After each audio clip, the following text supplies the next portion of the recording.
Good morning.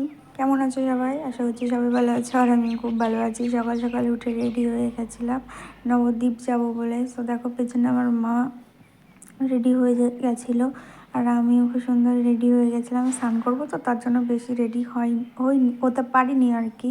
তো তারপর বাড়ির থেকে সব মানে যে মাথায় দেওয়ার টুপিটা সেটা আনতে ভুলে গেছিলাম। তার জন্য গামছা ছিল, গামছাটা ব্যাগ থেকে বার করে নিয়ে মাথায় দিতে বাধ্য হয়েছিলাম। তারপর তো তোমরা দেখলে আমার দিদাও মানে চোখ মুখ পুরো ঢেকে ঢুকে চলে গেছিলো। তো আমরা যাচ্ছিলাম সব। দেখো সকালবেলাকার যে দৃশ্যটি খুব সুন্দর লাগছিলো, হালকা হালকা রোদ পড়েছিল এবং খুবই ঠান্ডা পড়ছিল সেই দিন আর কি। আর এই যে আসার সময়, রাস্তায় আসার সময় একটা দুর্ঘটনা ঘটে, সেটি হচ্ছে এই যে যে খেজুরের গুড় না আখের গুড় আমি জানি না ঠিক, এটা বলতে পারবো না। সো দেখো মানে এখানে মানে কি বলবো, এখানে অনেকটা ভার, মানে অনেক কটি ভার নিয়ে যাচ্ছিল উনি, অথবা ওখানে ছিল ঢপ টপ ছিল, তার মধ্যে থেকে পড়ে গেছিলো, ওনার অনেক লস হয়ে গেছিলো। ওটা দেখে খুব খারাপ লেগেছিলো। তো তারপর আমরা চলে এসেছিলাম আবারও। তারপর বোনকে তোমরা দেখতে পারবে, দেখো ওর শরীরটা প্রচুর খারাপ হতে শুরু করেছিল। তারপর যে আমাদের সাথে যে বৌদিটা গেছিলো তারও মানে খুব শরীরটা খারাপ করতে শুরু করেছিল। তো আমি এদেরকে নিয়ে খুব হাসাহাসি করিনি। এই যে এরও মানে এই বোনটেরও মানে খুব শরীরটা খারাপ করছিল। তো বোন হয় না, মানে মাঝে মাঝে বেরিয়ে যায়, মাসি হয়ে। তো ওর মা দেখো অনেকটা মানে চাদর দিয়ে মুখ টুক ঢেকে যাচ্ছিলো। তারপর দেখো বাবা হচ্ছে টিকিট কেটে নিল। টিকিট কেটে নেওয়ার পর সামনে যাচ্ছিলো দিদা, তারপরে মা যাচ্ছিলো, বোনও তো আগে গিয়ে চলে গেছিলো। তারপর এই যে আমিও চলে গেছিলাম। আর গামছাটা আমার খুলতে মনে ছিল না, কারণ আমার খুব ঠান্ডা লাগছিল, তার জন্য আমার খুলতে মনে ছিল না। তারপর যখন মানে বুঝতে পারলাম, তারপর খুলে ফেলেছিলাম। সো আমরা নবদ্বীপ এই যেই মোটর বোটটা সেটার উপর উঠে গেছিলাম, কারণ আমাদের এই পিঠ থেকে ওই পিঠে যেতে হবে। সো এখানে একটা জিনিস আমার দেখে খুব ভালো লাগলো, দেখো গঙ্গার উপরে পিকনিক করতে চলে এসেছে এরা। মানে কোথাও যাবে না কি জানি না, কিন্তু এর ভিতরেই দেখলাম রান্না বান্না সব হচ্ছে আর কি। তো এটা দেখে আমার খুব ভালো লেগেছে। তারপর আমাদের ওই পার থেকে কথা বলতে বলতে চলে এসেছে। কথা বলতে বলতে তো আর চলে আসা যায় না। তো তারপর চলে আসার পর দেখো আমরা নেমে চলে এসেছিলাম এই যে গঙ্গা স্নানে, যেখানে আমরা স্নান করি আর কি।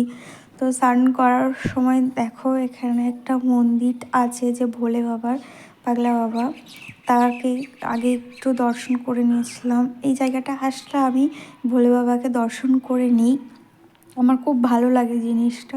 তো তারপর আবার স্নান টান করার এটা আগেই যে ভিডিওটা আমার নিতে মনে ছিল না আর কি। তারপর তো দেখো আমি তোমাদের একটা জিনিস দেখাচ্ছি, সেটা দেখে নাও। স্কন, যেটা আমাদের মায়াপুরের যে স্কটটা, সেটা আমি দেখাচ্ছিলাম, যে তোমরা দেখতে পাচ্ছ না কি আমি বুঝতে পারছি না। এই যেটা আমি দেখাতে পারছি এখন, এই যে বোর্ডের সোজাসুজি দেখো উপর পানে তাকালে তোমরা দেখতে পারবে যে স্কটটা। আমার খুব এটা দেখতে খুব ভালো লাগে, আমি যখনই আসি তখনই এটা দেখি। তারপর আমরা এই যেটা সিঁড়িঘাট বলে আর কি, এই গঙ্গাটায় চলে এসেছিলাম। আর এর স্রোতটা না অনেক অনেক বেশি ছিল, অনেক স্রোত যাচ্ছিলো, আর খুব ঠান্ডা হাওয়া দিচ্ছিলো। সো আমরা স্নান করার পর একটা যখন ডুব দিয়েছিলাম না, তারপর না আর বেশি ঠান্ডা লাগেনি আমাদের। সো তারপর দেখো মানে এই যে স্রোতটা, আমি যখন ভিডিওটা করছিলাম তখন না স্রোতটা ভালো দিচ্ছিল না, এই যে তাও অল্প অল্প দিচ্ছে আর কি। সো দেখো ওই যে মায়াপুরের যে স্কনটা আমি আবারও তোমাদের দেখানোর চেষ্টা করছি, এই যে এবার স্পষ্ট বোঝা যাচ্ছে, তখন তো বোঝা যাচ্ছিল না। সো তারপর আমরা স্নান করতে নেমে পড়েছিলাম। আমার স্নান হয়ে গেছিলো, হয়ে যাওয়ার পর আমি সব কিছু জামা প্যান্ট পরে নিয়েছিলাম। তারপর এই যে তিলক কাটার জন্য চলে এসেছিলাম, তিলকও কেটে দিয়েছিল খুব সুন্দরভাবে, আমি একটু নমস্কারও করে নিয়েছিলাম। তারপর বাবা টাকা দিয়ে দিয়েছিল।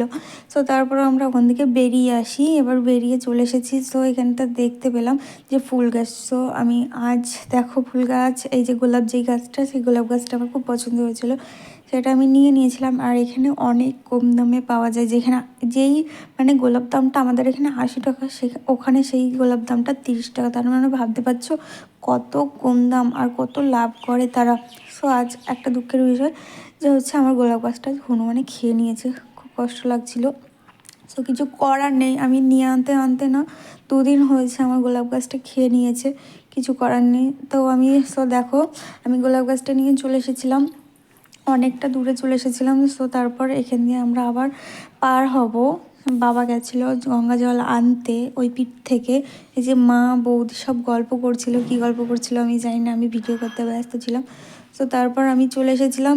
সো দেখো বাবা নেমে পড়েছে, বাবা 2 হাতে 2টো ঢপ নিয়ে আসছিলো। তারপর বাবার কষ্ট দেখে তারপর আমি ওই পিঠে গিয়ে নিয়েছিলাম, বাবা বললো ওই পিঠে গিয়ে নিয়ে নিস। তারপর আমি তো গিয়ে তারপর মানে মোটর বোট থেকে নেমে, এই যে বাবা দেখো মোটর বোটে এই দুটো রেখে দিয়েছে। বাবা পুরো হাঁপিয়ে গেছিলো, আর সত্যি ওই দুটো খুবই ভারী ছিল, কারণ আমি একটা নিয়ে হাঁপসে গেছিলাম। তারপরে পরবর্তীতে আমি দুটো নিয়েছিলাম, সেই ভিডিওটা আমি করতে পারিনি, হয়তো মানে মিস্টেক হয়ে গেছে, তখন ভিডিওটা করে দেওয়ার মতো কেউ ছিল না। সো তারপর মোটর ভ্যানে উঠে পড়েছিলাম, এটা ভ্যান না সরি মোটর বোট, আমার একটু গলার সমস্যা হচ্ছে। সো দেন আমরা এখানে তারপর এই পিঠে এসে মানে নদীর এই পিঠে এসে আমরা খেয়ে নিয়েছিলাম, কচুরি খেয়ে নিয়েছিলাম। সো কচুরির ভিডিওটা আমি করতে পারিনি। তারপর আবারও আমরা টোটোতে উঠে পড়েছিলাম। টোটোতে উঠে পড়ার পর এই যে বুনু ভিডিওতে আসার জন্য বলছে আমাকে একটু নে, আমাকে একটু নে। তারপর ওকে নিয়েছিলাম। সো তারপর ও তো তাকিয়েছিল। সো দেখো তারপর ও তাকিয়েছিল, তারপর আমি একটু ঘুমিয়ে পড়ছিলাম। সো তারপরে হচ্ছে আমি তো দেখছি আমি ভিডিওটাই বন্ধ করিনি, তারপর আবার ভিডিওটা বন্ধ করে দিয়েছিলাম। তারপর থেকে ওই পার্ট থেকে মাসিটা আবার মানে ওই ইয়ে করে দিচ্ছিলো, হাই হ্যালো করে দিচ্ছিলো। তারপর এই যে এই রাস্তাটাই যে এত বাম্পার মাঝখান থেকে আমার ঘুমটাই ভেঙে গেছিলো। আর এই যে এই স্টেশনটা না আর চলে না, আমি শুনেছি এই স্টেশনটা নাকি আর চলে না। সো দেখো আমি ঘুম থেকে উঠে পড়েছি, তারপর বাড়ি চলে এসেছিলাম।